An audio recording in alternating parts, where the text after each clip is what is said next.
M P جی speak کے ساتھ بلال غوری آپ کی خدمت میں حاضر ہے۔ آج کی سب سے بڑی خبر یہ ہے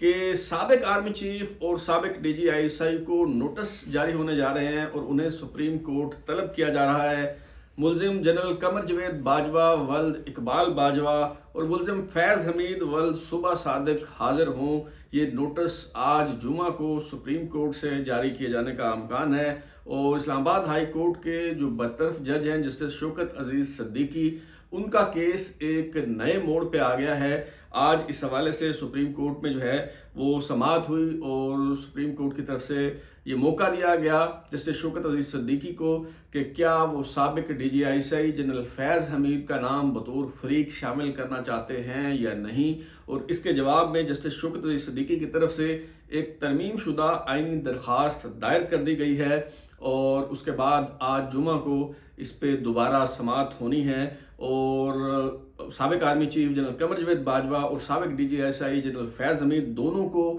نوٹس جاری کر دیے جائیں گے۔ اس کے علاوہ آئی ایس آئی کے کچھ اور سابق افسران بھی اس مقدمے کی زد میں آنے والے ہیں۔ کیا ہونے جا رہا ہے اور یہ جو مقدمہ ہے اس کا منطقی انجام کیا ہوگا، سپریم کورٹ میں سماعت کے موقع پر کیا ہوا، یہ ساری چیزیں آج کے ویلاگ میں ہم ڈسکس کریں گے۔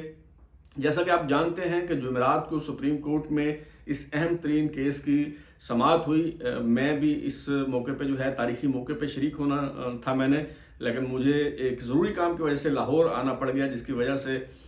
میں یہ سماعت جو ہے یہ خود وہاں نہیں جا سکا، ورنہ میں آنکھوں دیکھا حال جو ہے وہ آپ کو بتاتا۔ بہرحال وہاں جو موجود تھے دوست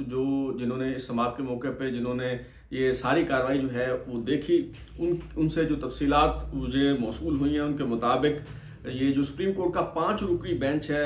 چیف جسٹس قاضی فائز عیسیٰ کی سربراہی میں، اس نے اس اہم ترین مقدمہ کی سماعت شروع کی۔ جسٹس قاضی فائز عیسیٰ کے علاوہ اس بینچ میں جسٹس امین الدین خان، جسٹس جمال مندوخیل، جسٹس حسن اظہر رضوی اور جسٹس عرفان سعادت شامل ہیں۔ جب اس 5 رکنی بینچ نے جسٹس شوکت عزیز صدیقی کا کیس جو ہے وہ ٹیک اپ کیا تو جسٹس شوکت عزیز صدیقی کے وکیل حامد خان جو معروف قانون دان ہیں،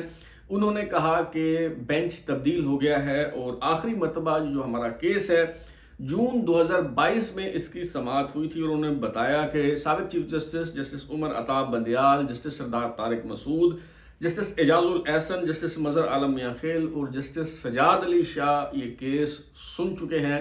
اور اب بینچ تبدیل ہو گیا ہے تو پھر سے دلائل دینا پڑیں گے، دوبارہ سے نئے سرے سے جو ہے اس کیس کی جو ہے وہ سماعت ہوگی۔ اور اس پہ جو سپریم کورٹ کے چیف جسٹس ہیں جسٹس قاضی فائز عیسیٰ، انہوں نے کہا کہ ہم نے اپنی مرضی سے یہ بینچ تبدیل نہیں کیا ہے۔ انہوں نے کہا کہ جمہوریت کا دور ہے اور عدالت عظمیٰ میں بھی جمہوریت ہے، ہم اگر چاہیں بھی تو اپنی مرضی سے بینچ نہ تبدیل کر سکتے ہیں نہ تشکیل کر سکتے ہیں، بلکہ اب ایک 3 رکنی کمیٹی ہے جو بینچ بناتی ہے اور یہ معاملہ بھی جو ہے اس کمیٹی کے روبرو پیش ہوا اور اس کمیٹی نے یہ بینچ تشکیل دیا ہے۔ اور جسٹس قاضی فائز عیسیٰ جو ہیں انہوں نے کہا کہ جسٹس سردار طارق مسعود اور جسٹس اعجاز الاحسن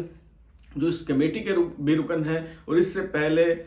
جیسے شوکت عزیز صدیقی کا کیس سن چکے ہیں، انہوں نے معذرت کی، انہوں نے کہا کہ وہ اس بینچ پہ نہیں بیٹھنا چاہتے، اور جو باقی ارکان ہیں اس بینچ کے وہ چونکہ ریٹائر ہو چکے ہیں، اس وجہ سے اس بینچ کی تشکیل نو کرنا پڑی۔ اور اب جسٹس قاضی فائز عیسیٰ کی سربراہی میں 5 رکنی بینچ جو ہے وہ سماعت کر رہا ہے۔ اور جب یہ سماعت آگے بڑھی تو معزز جج صاحبان کی طرف سے کہا گیا کہ شوکاز نوٹس کے جواب میں 2 افراد کے نام لیے گئے، کسی کو سنے بغیر کیسے اس کے خلاف فیصلہ دے دیں، یہ کہا چیف جسٹس قاضی فائز عیسیٰ نے۔ اور انہوں نے کہا کہ جن افراد پر الزام ہے ان کا جواب آنا چاہیے۔ اور پھر چیف جسٹس نے فرمایا کہ ادارے نہیں لوگ برے ہوتے ہیں، عدلیہ کو برا کہیں گے تو سارے جج اس کی زد میں آ جائیں گے۔ ملک کی تباہی اس وجہ سے ہے کہ ہم شخصیات کو برا بھلا نہیں کہتے بلکہ اداروں کو برا بھلا کہتے ہیں، اداروں کو بدنام کرنے کا فیشن چل پڑا ہے۔ بصد احترام میں جسٹس قاضی فائز عیسیٰ صاحب سے گزارش کروں گا کہ انہوں نے یہ جو بات کی ہے نہ صرف یہ بات غلط ہے بلکہ ان کی آج کی سماعت کے موقع پہ کچھ دیر بعد ہی انہوں نے اپنے یہ جو بات ہے اس کی انہوں نے جو ہے وہ یکسر تردید کر دی اور ایک متضاد بات جو ہے وہ انہوں نے کہہ دی، اور اپنی کہی ہوئی بات کی انہوں نے آگے چل کے جو ہے وہ نفی کر دی۔ وہ کس طرح سے کر دی میں آپ سے عرض کرتا ہوں۔ ایک طرف وہ کہہ رہے ہیں کہ ادارے برے نہیں ہوتے، لوگ برے ہوتے ہیں. اداروں کو برا نہیں کہنا چاہیے، لوگوں کو برا کہنا چاہیے، ان کی نشاندہی کرنی چاہیے. ایک طرف وہ کہتے ہیں کہ جب آپ عدلیہ کو برا کہیں گے تو سارے جج اس کی زد میں آ جائیں گے، لیکن دوسری طرف انہوں نے آج یہ فرمایا کہ افسوس یہ ہے کہ فون پکڑ لو تو صحافی بن جاتے ہیں اور یوٹیوب چینل بنا لیتے ہیں. یہ صحافت نہیں ہے، صحافت بہت اعلیٰ درجے کی بات ہے. تو حضور والا آپ نے بھی تو اسی طرح کی سٹیٹمنٹ دے دی جس طرح کی سٹیٹمنٹ آپ کہہ رہے ہیں کہ نہیں دینی چاہیے. یعنی اگر کچھ جو یوٹیوبرز ہیں وہ شرپسندانہ کام کر رہے ہیں، اگر وہ سپریم کورٹ پہ تنقید کر رہے ہیں، جج صاحبان کے کچھ جو ہے وہ سیکنڈلائز کر رہے ہیں، اگر کچھ جو یوٹیوبرز ہیں وہ کسی ایجنڈے پر ہیں، تو آپ کو ان کا نام لینا چاہیے، آپ کو ان کے خلاف کارروائی کرنی چاہیے، آپ کو ان کا محاسبہ کرنا چاہیے. لیکن جب آپ یہ کہتے ہیں کہ جی جس کا دل کرتا ہے وہ فون پکڑ لیتا ہے، یوٹیوب چینل کھول لیتا ہے، وہ صحافی بن جاتا ہے، تو پھر اس کی زد میں سب لوگ آ جاتے ہیں. اور یہ جو رویہ ہے یہ بالکل درست نہیں ہے. بالکل ہم اس بات کو مانتے ہیں، تسلیم کرتے ہیں کہ یہ صحافت نہیں ہے، اور ایسی جو کالی بھیڑیں ہیں ان کے خلاف کارروائی ہونی چاہیے. جو لوگ کسی ایجنڈے پہ کام کر رہے ہیں ان کا محاسبہ ہونا چاہیے. بلکہ حیرت ہوتی ہے کہ جب سپریم کورٹ سمیت جو دیگر ادارے ہیں وہ ان کے خلاف کارروائی نہیں کرتے، جو لوگ سکینڈلائز کرتے ہیں جوڈیشری کو بھی، جو کسی ایجنڈے پر کام کر رہے ہیں، جو بہتان باندھتے ہیں، جو الزام تراشی کرتے ہیں، بے بنیاد باتیں کرتے ہیں، جھوٹ کو پھیلاتے ہیں اور اس کی بنیاد پر جو ہے وہ ڈالر کماتے ہیں، ویوز کی لالچ میں جو یہ کام کر رہے ہیں، ان کے خلاف کوئی کارروائی نہیں کی جاتی. اور جب آپ اس مسند پہ بیٹھ کے، مسند انصاف پہ بیٹھ کے اس طرح کی باتیں کریں گے اور اس کی زد میں پھر ظاہر ہے کہ سب لوگ آ جائیں گے، تو اس طرح کی بات جو ہے میں گزارش کروں گا معزز چیف جسٹس صاحب سے کہ انہیں جو ہے وہ نہیں کرنی چاہیے. جس طرح سے آپ اسٹیبلشمنٹ کے حوالے سے، فوج کے حوالے سے، ISI کے حوالے سے، عدلیہ کے حوالے سے آپ یہ چاہتے ہیں کہ جو برے لوگ ہیں ان کی نشاندہی کی جائے، ان کا نام لیا جائے اور اداروں کو برا نہ کہا جائے، تو اسی طرح میں بصد احترام گزارش کروں گا کہ آپ بھی صحافت کو برا نہ کہیں، بلکہ جو لوگ برائی کر رہے ہیں ان کی جو ہے وہ نشاندہی کرنی چاہیے. تو ہم اپنے موضوع کی طرف آتے ہیں. ظاہر بات اس طرح کی تھی کہ اس پہ جو ہے وہ رسپونڈ کرنا جو ہے وہ ضروری تھا. تو یہ جب معزز چیف جسٹس صاحب کی طرف سے کہا گیا کہ جن لوگوں کا بار بار نام آ رہا ہے، جن کی آپ بات کر رہے ہیں، انہیں آپ نے فریق نہیں بنایا، تو حامد خان کی طرف سے کہا گیا کہ جی ہمیں اس کا موقع فراہم نہیں کیا گیا.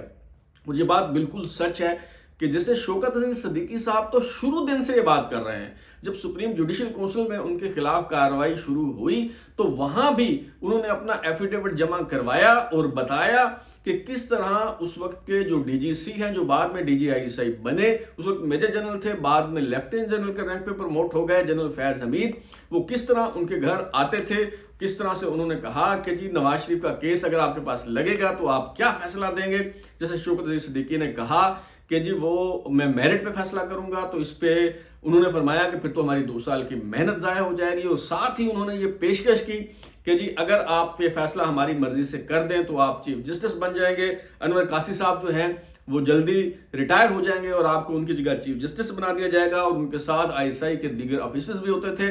تو انہوں نے باقاعدہ ایفیڈیوٹ دیا سپریم جوڈیشل کونسل کو اور کہا کہ جی میں جو باتیں کر رہا ہوں، یہ جو فریق ثانی ہے آپ اسے بلائیں، طلب کریں، کنفرنٹ کریں. اور جیسے شوکت عزیز صدیقی یہ کہتے رہے کہ جی آپ دوسرے فریق کو بلائے بغیر، اس سے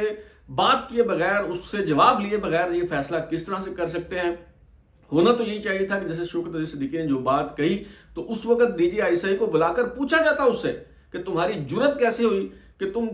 ہائی کورٹ کے ایک جج کے گھر جاتے ہو اور اس سے جو جوڈیشل میٹرز ہیں اس سے بات کرتے ہو اور اس سے مرضی کا فیصلہ لینے کی کوشش کرتے ہو. لیکن چونکہ اس وقت پروجیکٹ عمران جو ہے وہ عروج پہ تھا اور چاہے جوڈیشری ہو چاہے دیگر ادارے ہوں سارے آن بورڈ تھے، لہٰذا اس وقت یہ نہیں کیا گیا. اور اب جب یہ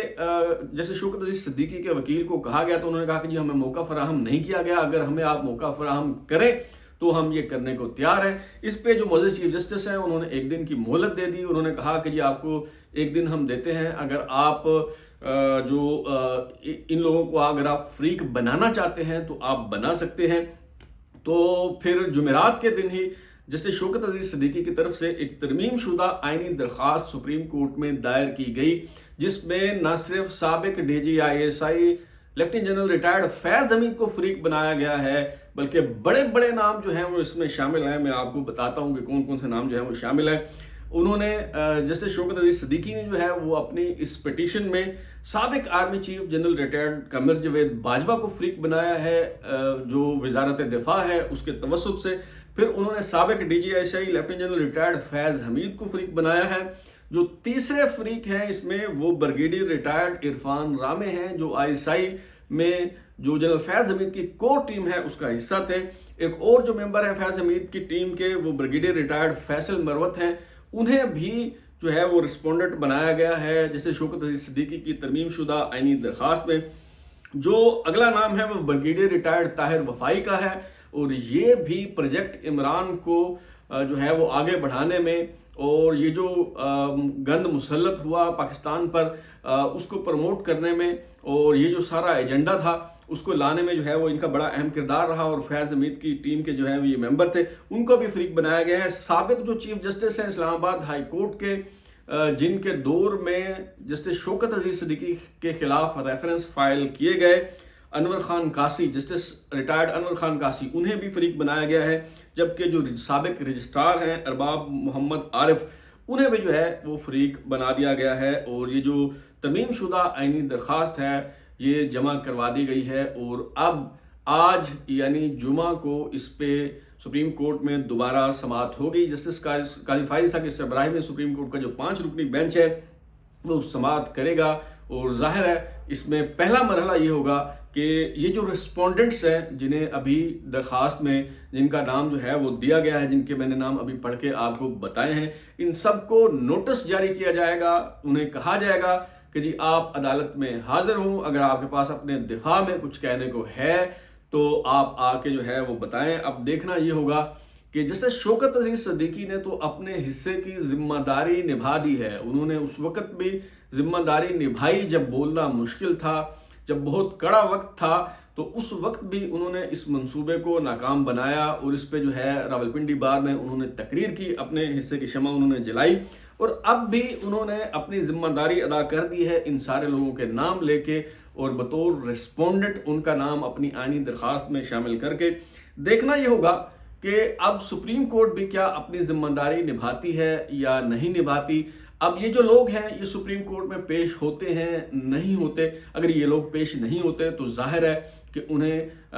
گرفتار کر کے بھی جو ہے وہ سپریم کورٹ میں لایا جا سکتا ہے۔ دیکھنا یہ ہوگا کہ سابق ڈی جی آئی سی لیفٹیننٹ جنرل ریٹائرڈ فیض حمید سپریم کورٹ میں آتے ہیں، اگر وہ آتے ہیں تو وہ کیا کہتے ہیں، اگر وہ اپنے الزامات تسلیم کرتے ہیں تو ہر دونوں صورتوں میں ظاہر ہے کہ جسٹس شوکت عزیز صدیقی کی بحالی تو ہونا ہی ہے باعزت طریقے سے، لیکن اس کے ساتھ ساتھ ان سے معافی بھی مانگنی پڑے گی۔ جیسے شوکت عزیز صدیقی کے ساتھ بڑی زیادتی ہوئی ہے، اور اس کے ساتھ ساتھ جن لوگوں نے یہ زیادتی کی ہے ان کے خلاف جو ہے وہ کارروائی کیے جانا، جن میں سابق ڈی جی آئی سی لیفٹیننٹ جنرل فیض حمید بھی شامل ہے، وہ بہت ضروری ہے۔ تو دیکھنا یہ ہے کہ اس اہم ترین مقدمے میں آگے چل کے کیا ہوتا ہے۔ اب تک کے لیے اتنا ہی، بلال اوری کو اجازت دیجیے، پھر ملاقات ہوگی۔ اگر آپ کو ہمارا شو پسند آیا تو اسے لائک کریں، کمنٹ شیئر کریں، اور ہمارا چینل سبسکرائب کرنے کے بعد بیل آئیکن یعنی گھنٹی ضرور دبائیں۔ بہت شکریہ۔